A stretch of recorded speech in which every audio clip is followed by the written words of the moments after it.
beli satu buku fashion. Saya pelajari akhirnya buku fashion saya banyak belajarnya dari situ. Jadi saya nggak bisa sekolah karena dalam materi dan waktu. Seandainya suami saya kaya, seandainya suami saya kaya, saya nggak ada waktu. Bener apa bener? Punya anak 5, punya uang banyak tapi nggak ada waktu loh, ya kan? Kerjaan semakin banyak, ya kan? Masaknya semakin banyak, kerjanya semakin banyak, ya. Nah, akhirnya sampailah di tahun 2017, saya sudah pintar gambar, sudah bisa jahit, sudah bisa bikin pola. Akhirnya sampai di 2017 teman saya nawarin, aku lihat Facebookmu kok sering upload foto gambar-gambar fashionmu yang hasil gambarmu. Kamu mau nggak ikut fashion show? Karena yang kamu gambar itu bagus-bagus, menurutku harus disiokan gitu. Terus aku enggak, tapi aku nggak punya duit. Oh tenang, ini gratis. Karena yang bikin orang Indonesia, jadi ada orang Indonesia yang lebih lama di sana. Jadi dia mengorganisir acara fashion show gratis, tapi yang ikut berbagai negara gitu. Nah, mau gratis, mau hanya keluar kota. Jadi paling kan modal expense aja lah buat bensin untuk keluar kota 3 jam nyetir. Nah, akhirnya saya ikut 2017 itu fashion show pertama saya gratis. Dari situ saya tidak ekspektasi apa-apa karena saya tahu ini adalah baby step saya. Fashion show pertama saya mau belajar. Kalaupun salah saya ikhlas, kalaupun banyak kekurangan saya ikhlas. Saya belajar supaya nextnya fashion show berikutnya saya lebih prepare, lebih bagus. Akhirnya di 2018 itu KBRI Ottawa mengadakan fashion show karena beliau melihat ada saya dianggapnya waktu itu sudah fashion designer karena sudah masuk di majalah-majalah di sosial media yang Kanada dan TV-nya Kanada juga. Jadi KBRI inisiatif membuat fashion show. Sebenarnya bukan khusus untuk saya, karena kalau hanya untuk saya kan biayanya mahal banget. Jadi akhirnya dia bikin fashion show tapi mendatangkan fashion designer Indonesia. Gitu. Jadi saya masih satu-satunya fashion designer Indonesia sampai sekarang di sana, di Kanada. Kemudian di tahun 2018 saya diajak kolaborasi sama influencer California, namanya boleh dicari, itu nomor 1, masih urutan nomor 1 sampai nomor 3 besar di Amerika. Namanya Painter in Style. Yang dulu itu mukanya nggak kelihatan seperti kayak ini, terus bajunya warna-warni, cantik banget. Nah, dia memakai baju batik karya saya, batik ombak yang berwarna purple, disandingkan dengan tasnya Dior. Dia ketek Dior, jadi bajunya ketik ganti Indonesia batik ombak, terus tasnya Dior itu di-tag Diornya, dan sepatunya itu Christian Louboutin. Tahu Christian Louboutin ya? Sepatu paling mahal di dunia, tahu ya? Ini yang ada jadi tasnya merah, slotnya di bawah. Nah itu Christian Louboutin ya, itu high heel termahal di dunia. Bayangin itu saya udah ngerti juga saya ke siapa gitu loh ya kan, diajak kolaborasi, wah seneng banget ya. Itu masih ada di sosial media. Di sini mungkin ada fotonya ya, kalau anak-anak merasa pakai baju ungu yang kulit.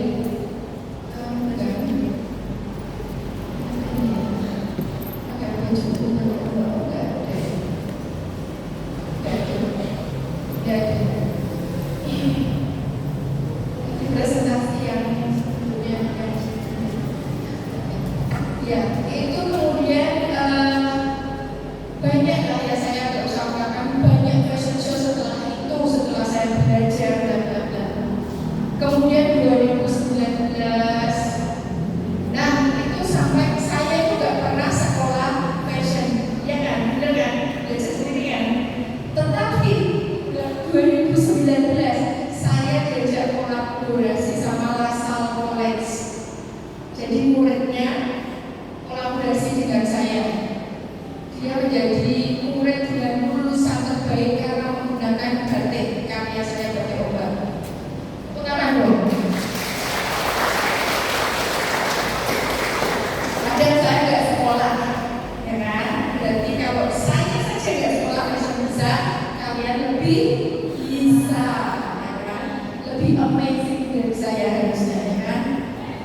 Nah, setelah berkali-kali fashion show di tahun 2020, itu tulisannya saya masuk nominasi Best Fashion Designer by Faces Magazine Ottawa. Ya. Ceritanya lucu ini. Jadi salah satu model saya biasa kalau di sana fashion designer kan kita punya model bule itu ya. Nah, mesti modelnya itu langsung ke follow desainernya. Karena setelah acara kan kita foto terus modelnya di tag, bener nggak? Ya kan? Dari muanya semuanya ya di tag. Nah, salah satu dari mereka nge-DM saya tahun 2020 bilang, "Halo Mr. Tin, how are you?" Aku bilang biasa, "I'm good, how are you?" Bla bla bla. Terus ngomong, "Mr. Tin, aku cuma mau ngomong kalau namamu masuk di majalah Fast Magazine. Kamu udah lihat belum, Miss?" Kayak gitu. Saya gini, wah masa? Gak percaya. Scam itu balik. Apa yang iya coba sampai dia itu nge-screenshot nama saya di majalah itu, terus dikirim ke saya, terus saya baru agak tulis gitu ya. Terus akhirnya saya googling di websitenya Face Magazine. Jadi Face Magazine salah satu majalah Kanada, dia dari basisnya di Ottawa. Jadi dia memang setiap tahun tuh mengadakan award yang mengapresiasi semua kalangan industri. Jadi nggak hanya di fashion aja. Jadi misalkan ada muat terbaik tahun ini, gitu, desainer terbaik tahun ini, itu semuanya ada di situ. Nah terus beneran ternyata nama saya muncul. Saya sama suami saya sampai bilang, kok bisa ya, kok hebat banget saya. Terus nama saya kok bisa masuk situ gimana? Akhirnya karena saya nggak percaya, saya kira ini scam, ini majalah scam ini pasti.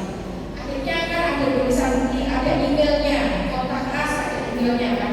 Saya email, saya tanya, "Halo, aku tinggal ini yang orang Indonesia tapi aku jadi desainer di Kanada. Ini kok nama saya masuk di nominasi apa benar? Kalau benar, bagaimana caranya nama saya masuk situ? Kan saya nggak kenal Anda nggak kenal saya, ya kan?"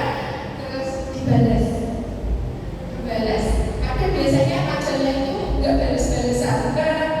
Jadi majalah itu kan organisasi besar ya, maksudnya mereka nggak akan membalas kita satu-satu itu sebenarnya nggak tahu kan itu kok dibalas. Dibalasnya Buntin, bahasa Inggris, bahasa Prancis ya. Buntin, benar nama ibu masuk di kategori fashion designer terbaik di antara 10 nominasi lainnya. Nah, caranya gimana? Itu berarti ada orang yang nge-submit nama ibu ke majalah ini. Karena mereka tahu setiap tahun mesti ada award. Berarti ada yang nge-submit. Dan siapa yang nge-submit? Ya kalau itu fashion designer sudah pasti, kalau enggak model ya kan. Desainer lain atau fotografer dan jurnalis. Ya di antara empat itu, karena di industri itu ya empat pekerjaan tadi yang kita betul-betul terus kan, yang tidak saya, bahkan mungkin orang awam yang melihat fashion show itu gitu. Jadi ini ketika kita fashion show itu kan di situ ada logonya, tinggal ini bilang itu yang nonton langsung buka sosial media dan ganti ini itu kalau di sana. Kalau sini nggak tahu saya. Terus habis itu dia misalkan video apa saya berjalan gitu ya, nanti langsung diposting di story-nya dia. Mana terus saya di tag gitu. Jadi otomatis follower saya ya orang-orang di sana gitu. Yang melihat fashion saya nggak tahu itu siapa. Pastinya banyak influencer juga seperti ya influencer tuh ada yang tahu nggak usah saya jelaskan. Mereka biasanya kan datang ke semua fashion show. Mereka menjadi pengamat kan. Juga memakai bajunya biasanya. Nah dari situ saya agak percaya, oh make sense ya, make sense. Tapi kok saya masih gugur, kok sangat tenang ya. Saya harus siapa? Mikir saya gitu.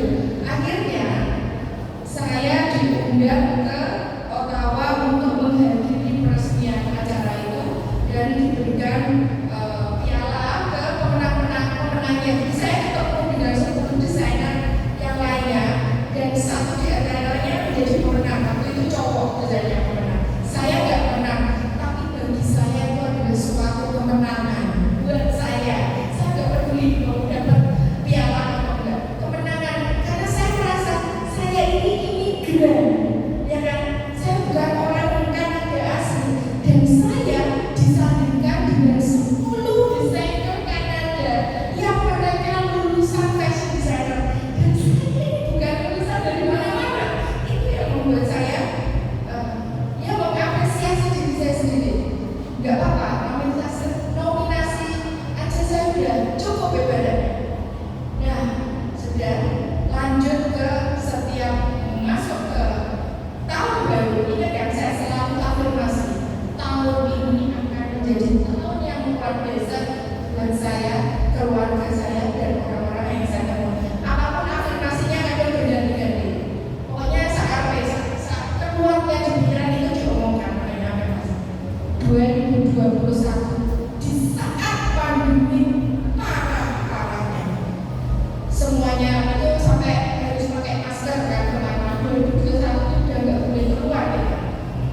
Akhirnya saya menjadi pemenang. Penting ya. Tangan dulu dong. Jadi karena COVID kita nggak boleh ngumpul-ngumpul. Saya dapat email dan di tag di sosial media kalau kategori The Best Fashion Designer tahun ini adalah Miss Entin dan gitu. Nah, tapi nggak enaknya karena COVID nggak ada penyerahan trofi atau pialanya, nggak ada karena nggak boleh ngadain acara. Sedih ya, jadinya yang tadi saya ingat itu pialanya dikirim ke rumah, piagamnya dikirim ke rumah, terus saya foto sendiri nggak apa-apa, tapi udah luar biasa ya.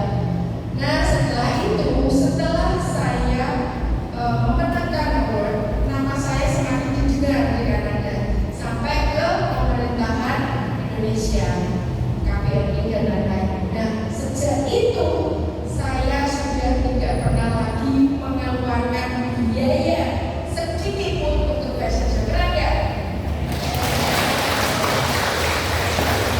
Dan jadi mana guys biayanya? Jadi fashion show itu di sana kan ada, nggak usah di sana, di sini juga ada jenjangnya. Ada fashion show biasa-biasa saja, ada fashion show yang luar biasa, ada yang skalanya internasional seperti Jakarta Fashion Week ya. Nah itu udah sampai ratusan juta kan ada itu. Nah yang saya ikut itu karena saya tadi kendalikan biaya dari gratis, terus ada yang 10 juta, ikut yang 10 juta, terus ada yang 30 juta, naik lagi saya ikut yang 30 juta. Dan tapi kan ini biaya masuknya tahu. Coba dihitung berapa biaya koleksi, membuat koleksi saya. Misalkan satu koleksi 10 atau 20, bisa dibayarkan banyak banget. Itu saya nabung dari saya kerja di restoran tadi. Nah, sampai akhirnya saya menang, nama saya sudah didengar. Akhirnya dari situ banyak tawaran kolaborasi dari pemerintah dan saya nggak bayar fee, saya bisa ngajak kolaborasi UMKM. Nah, ini ada pertanyaan yang luar biasa tadi pagi saya di-share pertanyaan dari teman-teman. Nggak tahu nih kok ada 140 tapi pertanyaannya hanya 33. Yang mengajukan pertanyaan hanya 33 orang. Saya baca semua. Salah satu pertanyaan itu ada di nomor 23 Bu ya. Siapa pun namanya Bu, saya jangan.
itu nanti dari CCMI-nya mau dari tapi otomatis tidak mau karena banyak sekali. Atau dari Dekranasda tadi. Jadi pokoknya harus ada dukungan dari pemerintah supaya ini jadi. Kemudian saya juga ada mengkonekkan dengan misalkan ya ini Pak Dubesnya di saya mau di sana Pak, ini saya mau membawa ini yang dibantu sama Dekranasda ini tahun ini ada fashion show di sini biayanya segini Pak. Kira-kira Bapak mau bantu nggak? Kebanyakan ditolak. Kalau KBRI itu biayanya kadang nggak banyak lah ya. Oh Mbak Din kelihatannya nggak bisa nih. Mbak Din saya kasih kontaknya ke ITBC Vancouver saja ya. Itu di bawah Menteri Perdagangan dan Perindustrian. Nah sepertinya ke situ lebih cocok. Akhirnya saya dapat koneksi Pak. Ini saya mau fashion show begini mau bawa UMKM kira-kira Bapak bisa bantu apa? Nah gitu. Terus nanti oh ya saya simpengnya misalkan. Simpeng itu delivery dari sini ke sana itu per kilonya jangan. Waktu terakhir fashion show 2002 Vancouver Fashion Week itu sekilonya 500.000. Kalau baju fashion show kan biasanya lumayan mudah. Ya, jadi misalkan 20 kilo ya 20 kilo kali 500.000 itu ada yang biayain. Kalau misalkan dari Menteri Perindustrian saya bayarin fashion show-nya berapa? 70 juta nggak? Oh ya siap gitu. Nah nanti tapi uangnya nggak ada yang ke saya nggak? Saya langsung konekkan, saya langsung daftarkan ke fashion show. Fashion show-nya mengeluarkan invoice saya kirim ke Dinas Perindustrian dan macam-macam mereka yang bayar gitu. Itulah jadi saya sebagai jembatan, saya mengkoneksikan gitu ya. Akhirnya imbasnya semuanya ada di sosial media, di rantai yang kolaborasi dengan saya. Kira-kira itu menjawab pertanyaan Mbak Zalia? Pertanyaannya udah terjawab? Berarti gimana? Merci itu bahasa Prancis. Merci di sini mobil ya, saya merci artinya terima kasih. Ya itu terus sampai sekarang silakan boleh next. Nah ini salah satu foto waktu saya Vancouver Fashion Week 20 baju. Saya biasa kalau fashion show itu 10 baju muslim, 10-nya enggak. Kenapa Miss?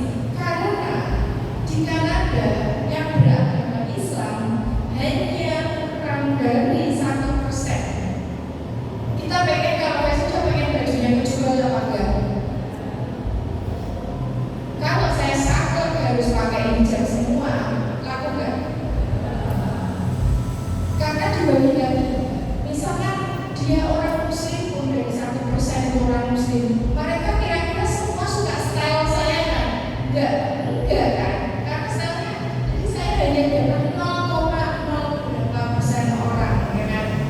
Nah, kemungkinan nggak laku itu banyak sekali. Dan ternyata setelah saya praktekkan setiap fashion show, mesti 50% hijab, 50% hijab. Tujuannya satu, biar kejual, biar uangnya berputar.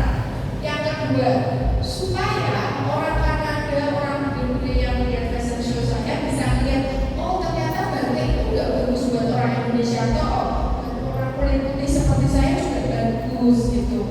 Oh ternyata bajunya listrik itu nggak hanya untuk orang yang hijab toh, buat aku juga bagus kok gitu loh. Supaya orang yang melihat itu bisa menempatkan dirinya.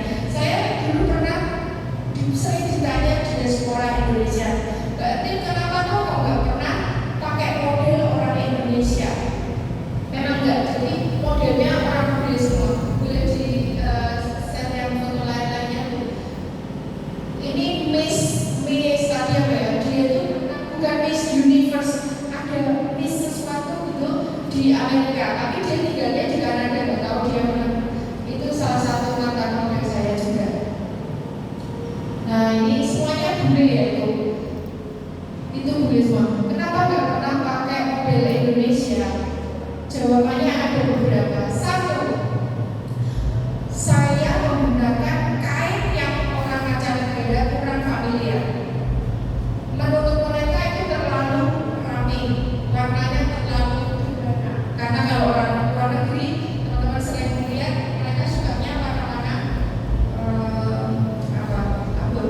hitam putih itu polos, gak ada motifnya. Mereka sih santai gitu. Ketika mereka melihat ramah seperti itu, dia baru buat mereka. Nah, kenapa saya pakai orang bule? Karena mereka tadi yang saya bilang, biar dia bisa merasakan, oh ternyata itu kulitnya putih ya cocok kok, nggak cuma untuk yang sisa mata warna-warna itu gitu. Yang kedua, kenapa saya nggak memakai model diaspora Indonesia? Karena kalau kita bayar fashion show itu sudah include dengan modelnya, jadi bukan saya yang milih. Mereka merasa itu di sini ada orang Indonesia fashion designer, tapi orang Indonesia nggak pernah dijadikan modelnya. Ada yang mau klaim gitu. Ya karena saya nggak pilih, nggak bisa milih. Kalau kalian mau kepilih, berarti mereka si model ini harus selama jadi modelnya di fashion week, dia di tes, jalannya kan harus dites. Pokoknya ada kriterianya lah ya yang harus dites itu. Karena udah skala internasional, kalau cuma milih, oh ini temanku Indonesia baik, ternyata mah jalannya gini kan ya, nanti baju saya jadi bagus ya jelek kan ya. Itu jadi ada standarnya. Oke, dan ini itu model-model budaya saya semua tuh. Oke, sampai sini sambil saya minum, saya mau ada yang tanya langsung, nggak dari yang di apa tadi, silakan tunjuk saya yang mau tanya.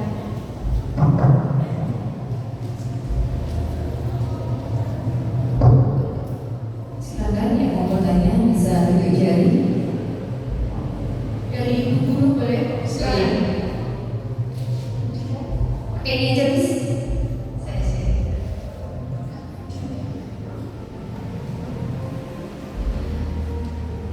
Perkenalkan, nama saya Nita Yanisi dari 1102. Saya mau bertanya, buku apa yang diterbitkan Miss Enting?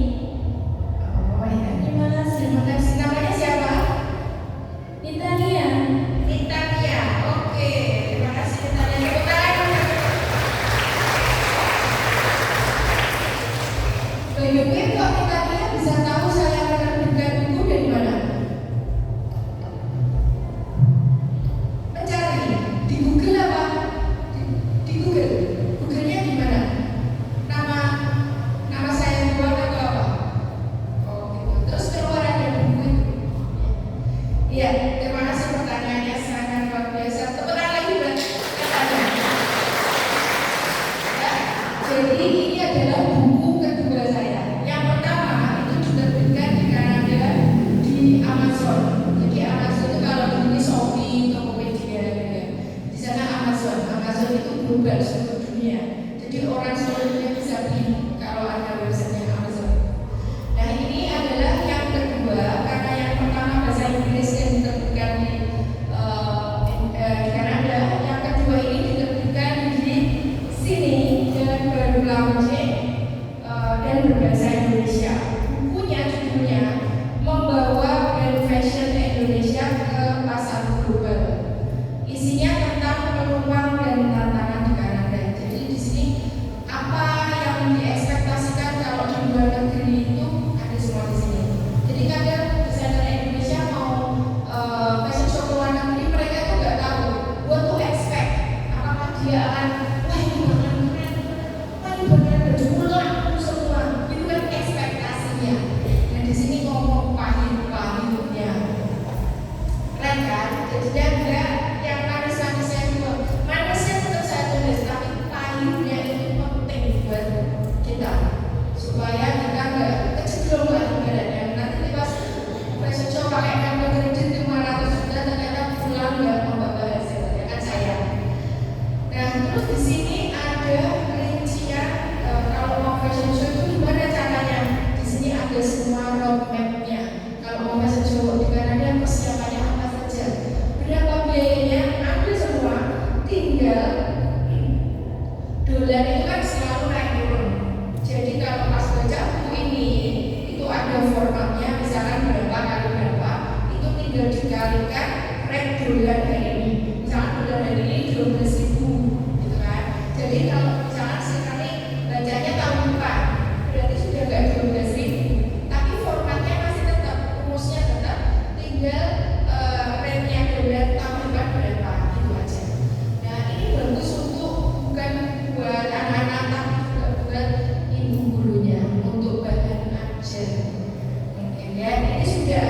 proposal